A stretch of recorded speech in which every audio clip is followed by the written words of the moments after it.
हाय, मी ऋतुजा आणि माझ्या व्लॉगमध्ये तुमच्या सर्वांचं स्वागत आहे. तर आज रोजप्रमाणे ना स्कूलला गेले, स्कूलमधून ना घरी गेले, संध्याकाळचा स्वयंपाक बनवला आणि मेडिकलला जायला निघाले. तर आज ना मला पप्पा आणि भैया ते सगळे सोडवायला आले होते मेडिकलला. तर खूप दिवसानंतर असे आले होते. त्यानंतर मस्तपैकी मी मेडिकलला जायला निघाले.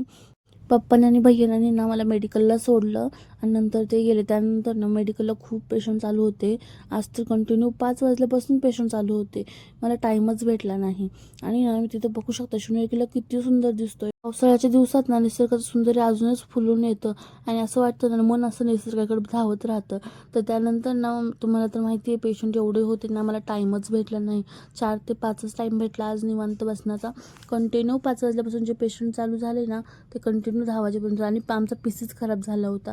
खूप प्रॉब्लेम आला आज. मी तर एवढी वैतागली होती. असं झालं होतं कधी घरी जाईल, कधी 10 वाजतील. नंतर ना मग यांना फोन केला, यांना म्हटलं मला न्यायला या. मग हे मला बोलले ठीक आहे मी येतो न्यायला. हे न्यायला आल्यानंतर मी घरी गेले. असं होतं माझा आजचा दिवस. तुम्हाला कसं वाटलं नक्की सांगा. लाईक करा, कमेंट करा, शेअर करा, फॉलो करा. Thank you so much for watching. Love you all of you.